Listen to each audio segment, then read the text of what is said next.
So finally guys अब आप लोगों का CACS का जो पोर्टल है वो ओपन हो चुका है और आप लोगों को कैसे फिल करना है full process step by step. ठीक है, मैं आपको बिल्कुल वेबसाइट पे लेके जाऊंगा और कैसे आप लोगों को फिल करना है आपको सब कुछ मैं यहाँ पे दिखाऊंगा। तो आप लोगों को ना भाई वीडियो को पूरा देखना है और एक बार आप एक काम करना, आपसे रिक्वेस्ट करूंगा मैं, आप लोग जब भी ना भाई CACS के पोर्टल को फिल करने के लिए बैठो तो एक तरफ ही वीडियो लगा लेना डेस्कटॉप पर और एक तरफ आप लोग अपना फॉर्म जो है उसको फिल करना, क्योंकि अगर एक भी गलती आप लोग एक माइनर सी मिस्टेक भी करते हो ना भाई तो आप लोग अपने आप को पूरे प्रोसेस से बाहर करके बैठ जाओगे।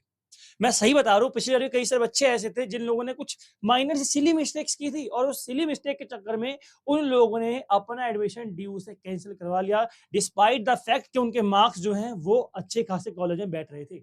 उनकी कट ऑफ जो है अच्छे खासे कॉलेज से मैच कर रही थी, बट उन लोगों को एलिजिबल होने के कारण भी एडमिशन एलिजिबल होने के बावजूद भी एडमिशन नहीं दिया गया। क्या रीजन थे उन पर ही बात करेंगे, बट पहले हम लोग चलते हैं वेबसाइट पे और डिसाइड करते हैं, डिस्कस करते हैं, मतलब ठीक है, डिसाइड नहीं डिस्कस करते हैं कि हम लोग कैसे आप लोगों को फॉर्म को फिल करना है। ठीक है, तो मैं आपको उसको बड़ी स्क्रीन करके दिखा देता हूँ।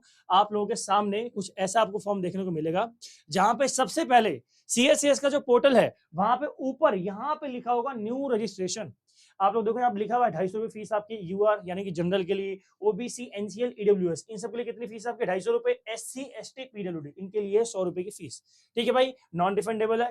Candidates applying for BFA BSc PE HE NC BA music honours in सब के लिए फीस कितनी है, 400 रुपए एडिशनल, नॉन रिफंडेबल। ठीक है, तो आप लोगों को इस पे पहले नहीं जाना, आप लोगों को न्यू रजिस्ट्रेशन पे क्लिक करना है। जैसे ही आप लोग न्यू रजिस्ट्रेशन पे क्लिक करेंगे आप लोगों के सामने कुछ ऐसा पोर्टल, ऐसे जो डेस्कटॉप है वो खुल के आएगा। ठीक है, आपके डेस्कटॉप पे लिखा होगा candidates can log in to the CACS application portal through their registered CUET UG 2025 application number only. यहाँ पे आपको क्या फिल करना है, सबसे पहले आप लोगों को अपना CUET का जो रजिस्ट्रेशन आपने किया था उस टाइम पे आपको एप्लीकेशन नंबर मिला होगा, तो आपको उस एप्लीकेशन नंबर को फर्स्ट ऑफ ऑल यहाँ पे फिल करना है। ठीक है, after that you have to fill your date of birth.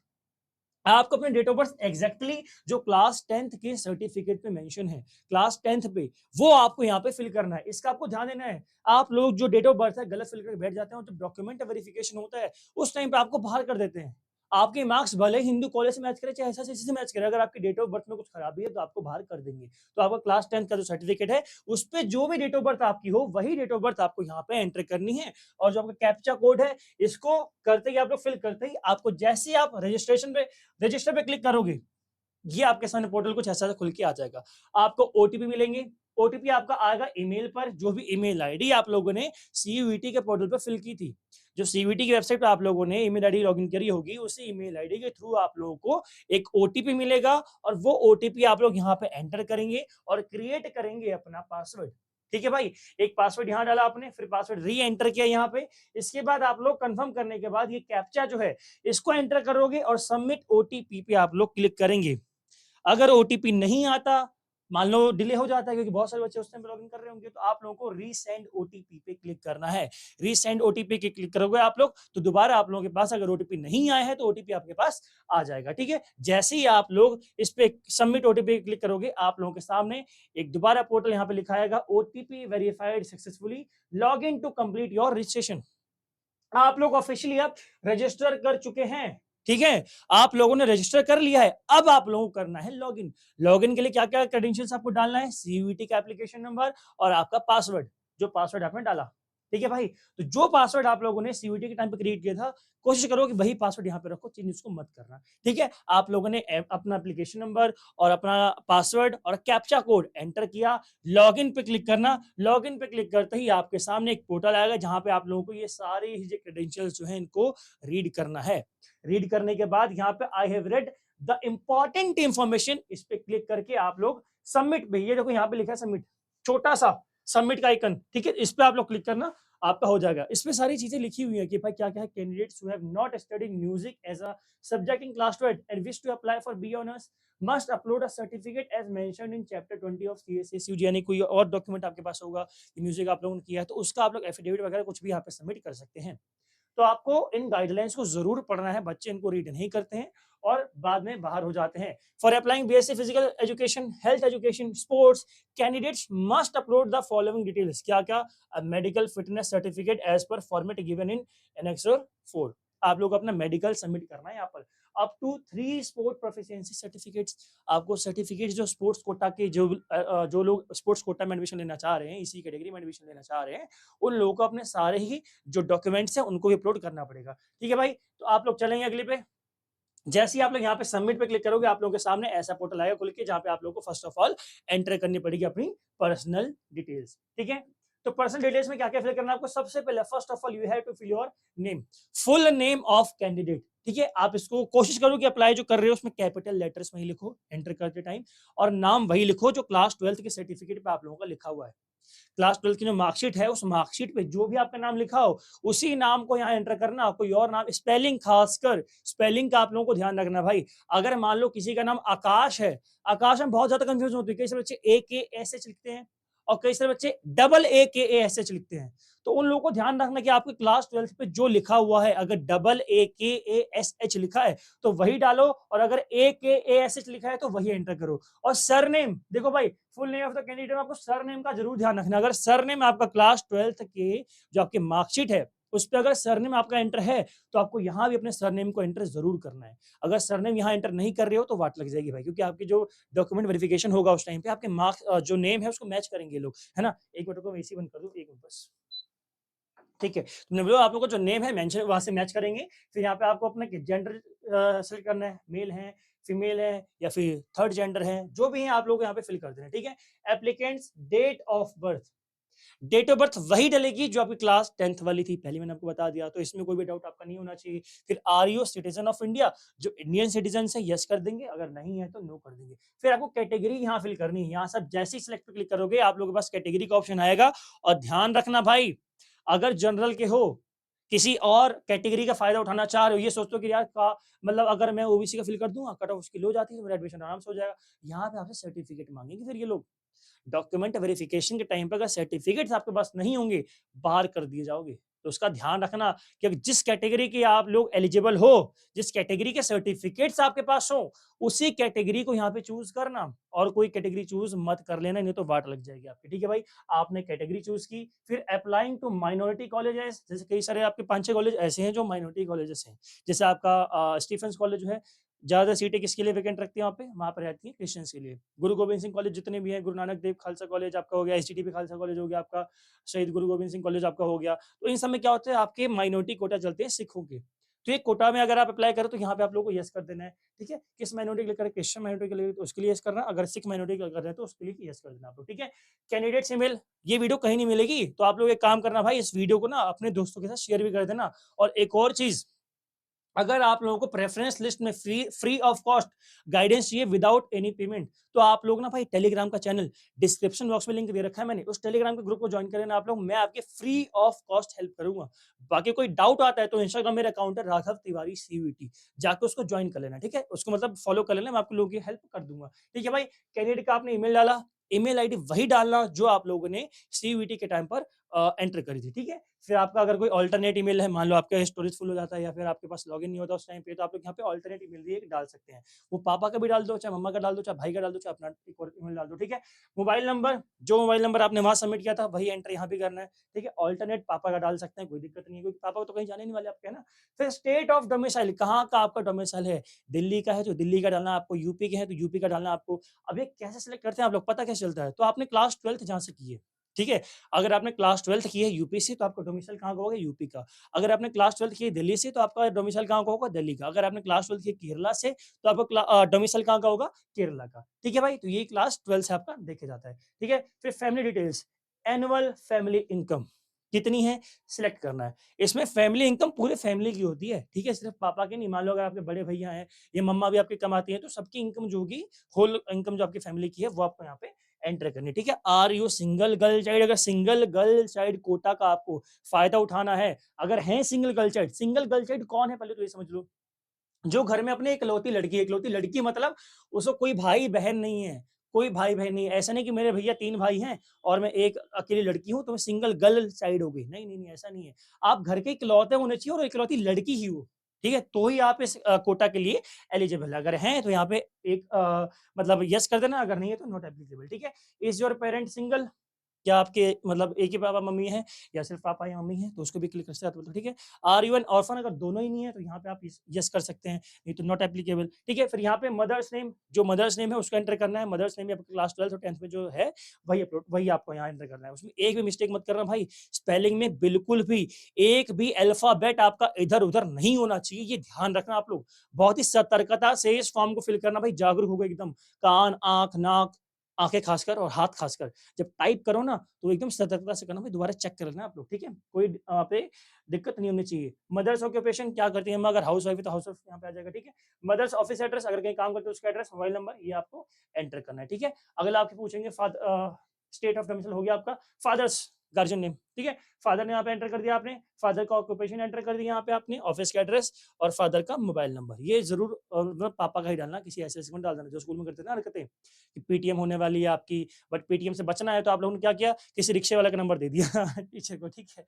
और जब टीचर ने बुलाया तो उसको 100-200 रुपए दे दिए, आया वो, हाँ जी हाँ जी, हाँ जी मैडम कोई बात नहीं, अब नहीं करेगा मैडम, शर्त पक्का नहीं करेगा, अब कोई शिकायत अगर मैं खुद मारूंगा, मैं खुद हाथ लगाऊंगा इसको, उठा के उसको ले जाऊंगा, बहुत मारूंगा उसको वो जो एक्टिंग करते ना 50 रुपए वाली, उससे बचना। और रियल एंटर यहाँ पे अपने पापा का मोबाइल नंबर करना, ठीक है। फिर वार्ड कोटा, अब ये क्या होता है, अगर यहाँ पे आप लोग एप्लीकेबल हैं, यूनिवर्सिटी दिल्ली में अगर आपके पापा कुछ हैं या मम्मा कुछ हैं, प्रोफेसर है या डीन है या यूजीसी में कुछ है, लाइब्रेरी है, कुछ भी है, तो यहाँ पे आप लोग एंटर कर सकते हैं, अगर नहीं है तो आगे बढ़िए, ठीक है। अदर कैटेगरी कोटा, ये भी ध्यान रखना आपको, अदर कैटेगरी कोटा जैसे पीडब्ल्यूडी का, अगर उसके लिए एप्लीकेबल है तो यहाँ पे आप लोग को यस कर देना है, ठीक है। कश्मीरी माइग्रेंट कैटेगरी, अगर कश्मीर के बच्चे हैं तो उनको भी यहाँ पे बहुत अच्छी खासी छूट मिलती है मार्क्स में, है ना, तो वो भी यहाँ पे एंटर कर सकते हैं। Children widows of personal of the arm force, CW category, तो अगर सीडब्ल्यू कैटेगरी का अंडर आप लोग आ रहे हैं तो इसमें आप लोग यहाँ पे यस कर सकते हैं, ठीक है भाई। अगला आपसे पूछा जाएगा पर्सन्स विद बेंच, ये तो आपका हो ही गया, बता दिया मैंने आपको। Prime minister special scholarship scheme for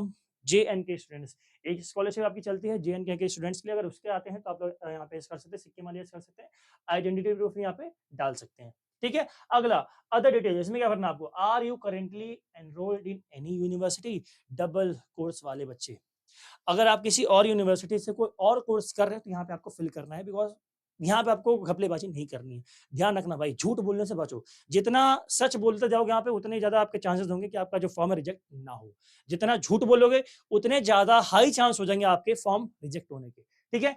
अगली चीज, do you wish to apply for BFA bachelor of fine art in the college of art, अगर करना चाहते हो यस कर दो, नहीं करना चाहते तो नो कर दो, कोई दिक्कत नहीं है, ठीक है भाई। कहाँ पे थे हम लोग, यहाँ थे, ठीक है।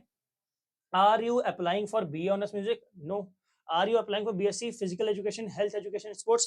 यस करना है तो यस कर दो, नो करना है तो नो कर दो, आपकी मर्जी है, ठीक है भाई। इसके बाद आप लोग को एड्रेस अपना एंटर करना है, एड्रेस पूरा आपको, एड्रेस लाइन, एड्रेस टू, जैसे मान लो मैं रहता हूँ नहीं बताऊंगा, मान लो मैं रहता हूँ K92 शालीमार बाग, क्या लिखा मैंने यहाँ पे, K92 शालीमार बाग, कंट्री दिल्ली होगी आपकी, स्टेट होगी कंट्री होगी आपकी इंडिया, स्टेट होगी दिल्ली, सिटी आपकी मेरी से न्यू दिल्ली हो गई, और मेरा जो पिन कोड है जो भी एंटर करना होगा मैं कर दूंगा, है ना। तो यहाँ पे भी परमानेंट आएगा, सेम है एड्रेस, तो यहाँ पे क्लिक कर देना, आपका अपने आप यहाँ से फेचो की डेटा यहाँ पे आ जाएगा।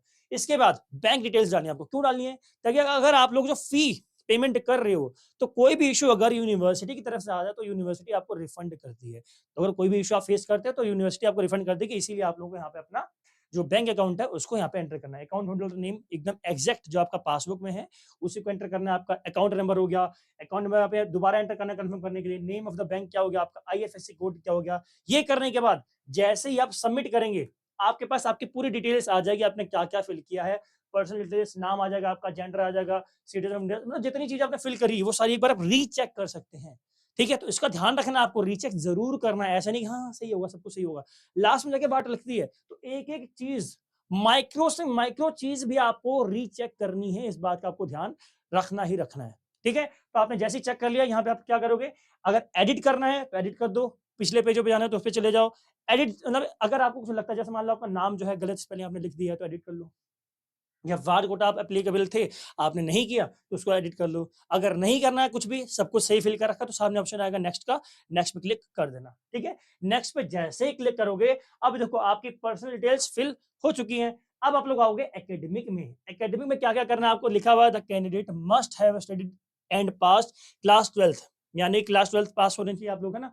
For admission to university Delhi it is mandatory for the candidate to have appeared in CVT, CVT आप लोगों ने दिया होना चाहिए, Candidates are encouraged to enter all the subjects they have studied to generate the widest possible range for the purpose of tie breaking. अब tie breaking क्या है क्या नहीं है इसके लिए अलग से वीडियो लाऊंगा, बट मैं यहाँ जो कहना चाह रहे हैं वो यही कह रहे हैं कि आपको जितने सब्जेक्ट हमने क्लास 12 में पढ़े हैं वो सारे आप लोग यहाँ पे एंटर करना, किसी सब्जेक्ट को यहाँ पे छोड़ना मत आप लोग, ठीक है भाई। अगला, candidates must enter their class 12 marks carefully. Class 12 में जितने भी मार्क्स आपके आए हैं एकदम डिटेल में आपको डालना है, सारे मार्क्स अपलोड करने हैं, 5 6 सबके, ठीक है भाई, सारे सब्जेक्ट के मार्क्स यहाँ पे अपलोड आपको करने हैं। Enter the marks of all subjects, क्या लिखा है, all subjects in which the candidate has passed class 12th, if the marks contains both class 11th and 12th, only the class 12th marks be entered। सिर्फ class 12th के marks ही आपके count होंगे, 11th 11th के enter मत करना, क्योंकि CUET जो है एग्जाम आपका वो 12th बेस्ड है, 11th बेस्ड नहीं, ठीक है। If the theory practical breakup is not specified for the paper, candidates must enter only the marks in the theory. मान लो किसी सब्जेक्ट में आपकी थ्योरी है, सिर्फ प्रैक्टिकल नहीं है, तो सिर्फ प्रैक्टिकल जो थ्योरी उसके मार्क्स फिल कर दो, जैसे वो दिखाते हैं यहाँ पे, ठीक है। पहले आप लोग यहाँ पे बोर्ड एंटर करोगे, बोर्ड ऑफ एजुकेशन, जैसे मैं सीबीएसई का, सीबीएसई में फिल कर दिया।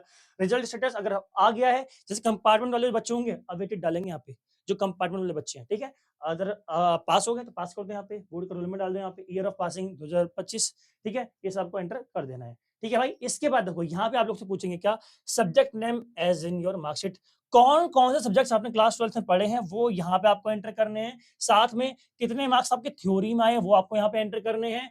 थ्योरी मार्क्स ऑप्शन यहाँ पे आ गया आपका, ठीक है। मैक्सिमम कितने मार्क्स मैक्सिमम है, जैसे मान लो आपके थ्योरी में 70 मार्क्स से है, तो 70 यहाँ पे एंटर कर दिया। 70 में से अगर 85 है तो यहाँ पे एंटर कर दो, 70 में 85 कैसे आ जाएंगे, 70 में से 65 आए तो यहाँ पे एंटर कर दो 65, ठीक है। यहाँ टोटल कितने मार्क्स का एग्जाम था आपका, यहाँ उसमें से कितने मार्क्स आए, ठीक है। तो यहाँ पे आपका maximum practical marks of board, कितने मार्क्स का प्रैक्टिकल था, मान लो 30 मार्क्स का किसी सब्जेक्ट का था तो यहाँ पे 30 मार्क्स एंटर कर दिया, कितने मार्क्स मिले वो यहाँ पे एंटर कर दोगे।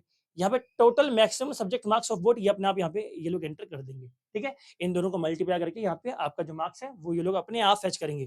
तो आपके पास अगर 6 सब्जेक्ट थे तो 6 के 6 आपको यहाँ पे एंटर करने हैं, 5 सब्जेक्ट थे तो 5 के 5 एंटर कर दो। लेकिन जितने सब्जेक्ट आपने क्लास 12 में पढ़े हैं उन सारे सब्जेक्ट्स को यहाँ पे आपको एंटर करना है, ठीक है भाई। तो आई होप आपको ये समझ में आ गया। इसके बाद additional details, name of school last attended, कौन सा स्कूल आपने अटेंड किया था उस स्कूल नाम आपने यहाँ पे डाल दिया। टाइप ऑफ स्कूल क्या था यहाँ पे डाल दो, स्कूल की लोकेशन डाल दो, medium of study Hindi medium था इंग्लिश मीडियम था क्या था वो डाल दो यहाँ पे, फिर हिंदी लैंग्वेज कौन सी क्लास तक आपने पढ़ी है ये डाल दो। अभी आपका इसलिए पूछता था कि आपको एईसीसी में हिंदी उसी के हिसाब से अलॉट करेंगे, है ना। कर दिया सब कुछ, सबमिट पे क्लिक कर दो। सबमिट पे क्लिक करते ही आ गया आपका अप्लाइड अंडर स्पोर्ट्स कैटेगरी केटा, academic done, personal details done. अगर कोई ऐसा बच्चा है जो स्पोर्ट्स कोटा के लिए एलिजिबल है, यानी कि उसने नेशनल लेवल पे या स्टेट लेवल पे कोई भी स्पोर्ट एक्टिविटी करी है और उसके पास सर्टिफिकेट्स वगैरह हैं, तो वो यहाँ पे स्पोर्ट्स कोटा के अंडर एडमिशन डीयू में ले सकता है, ठीक है भाई। क्या करना है उसको, click to apply under sports supernumerary quota, इस पे क्लिक किया आप लोगों ने, यहाँ पे आ गया अप्लाइंग अंडर स्पोर्ट्स कैटेगरी, करना चाहते हो तो यस करना पड़ेगा, अगर आपको स्पोर्ट्स कैटेगरी में एडमिशन लेना है तो यस कर दिया आप लोगों ने, ठीक है। इसके बाद for applying under the sports supernumerary quota the candidate must select game sport, आपने अपने जो गेम है उसको सिलेक्ट कर लिया। For allocation of seats in sports supernumerary quota combined score of CT 2025 and sport trial and certificate will be considered, यानी कि इसमें आपके स्पोर्ट्स कोटा से जो एडमिशन होगा उसमें 3 चीजें देखी जाएंगी, सीयूईटी का स्कोर कार्ड कैसा रहा आपका, ट्रायल्स आपके कैसे रहे, सर्टिफिकेट्स कितने मजबूत हैं, कितने पक्के स्ट्रॉन्ग सर्टिफिकेट्स आपके पास हैं, ठीक है। स्कूल लेवल का सर्टिफिकेट लेके जाओगे किसी स्पोर्ट के लिए तो कहाँ ही वैलिड होगा वो, कहाँ नेशनल लेवल स्टेट लेवल के बच्चे जहाँ आ रहे हैं वहाँ पे तुम लोग स्कूल का लेके जाओ। मैं सारे स्कूल में कबड्डी खेलता था, मैं जिस स्कूल में बैडमिंटन खेलती थी, अरे बैडमिंटन सारे खेलते हैं, ठीक है। ये आपको ध्यान रखना है, जितना मजबूत आपके पास सर्टिफिकेट्स होंगे उतने ज्यादा आपके पास चांसेस होंगे। Candidate may apply for a maximum of 3 game, 3 game कम से कम आप लोग चूज यहाँ पे कर सकते हैं, ठीक है। Candidate will not be allowed to modify the submitted information at a later stage once the payment is made. एक बार आपने फॉर्म फिल कर लिया, पेमेंट कर दी, पेमेंट करने के बाद दोबारा आपको ऑप्शन नहीं मिलने वाला कोई भी चीज आपको एप्लीकेशन में करने का under the category of sports quota, ठीक है। इसके बाद candidate can upload copies of a maximum of 3 participation sports certificate, जो 3 सबसे स्ट्रॉन्ग सर्टिफिकेट्स आपके पास हो, सबसे बड़े लेवल के, उन सर्टिफिकेट्स को अपलोड करने की कोशिश करना, ठीक है। Rather than school certificates, school में हॉकी खेलता था या स्कूल में बैडमिंटन खेलती थी या फिर खो खो खेलती थी तो उसको अपलोड नहीं करना आपको, ठीक है। The uploaded merit participation sports certificate will be evaluated as per the criteria for making of the uploaded merit. ये सब मतलब भैया कि आपका जो जितने मार्क्स हैं उन सबको काउंट करेंगे आपके सीयूटी के मार्क्स को, फिर कैटेगरी आपकी देखेंगे, मतलब कैटेगरी क्या है, सर्टिफिकेट्स देखेंगे आपके, और ट्रायल जो आपका दिया है उस ट्रायल को देखेंगे। ये तीनों चीजें अगर आपकी जिसकी अच्छी होंगे, जो सबसे ऊपर आएगा उसको एडमिशन इसमें स्पोर्ट्स कोटा में मिलेगा। ठीक है। Sports certificate of the preceding 3 years issued between 1 May 2022 to 30, यानी कि आपका जो है स्पोर्ट्स का जो कोटा जो अप्लाई कर रहे हैं वो कम से कम 2022 से आपके 25 के बीच में होने चाहिए।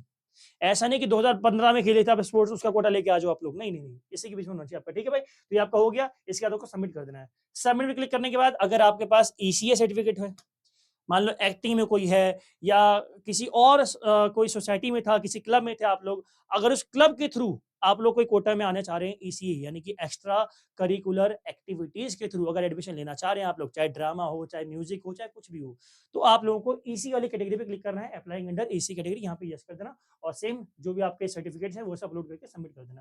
ठीक है भाई। इसके बाद personal details done, academics done, sports quota done, ECA done. इसके बाद आपको अपलोड करने कुछ चीजें, क्या क्या करना है आपको अपलोड, सबसे पहले upload photo, passport size photo आप लोगों को अपलोड करनी है यहाँ पे। ठीक है भाई।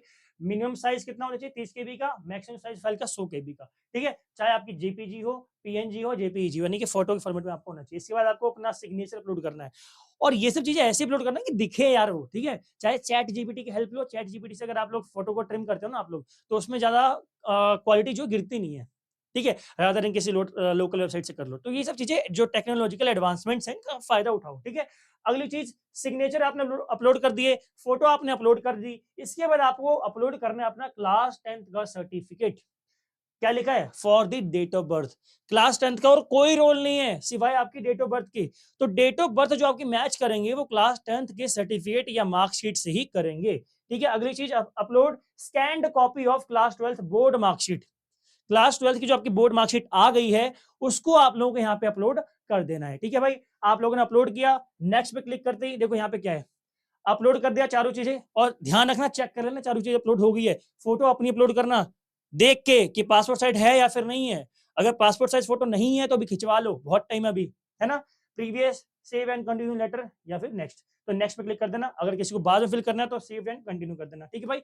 अगली चीज, आपने कर दिया फिल, यहाँ पे लिखा हुआ है दोबारा वेरिफिकेशन के लिए। डीयू वाले आपको 2-3 बार मौका देते हैं चेक करने का, भाई चेक कर लो, चेक कर लो, चेक कर लो, कुछ गलत तो नहीं हो गया है।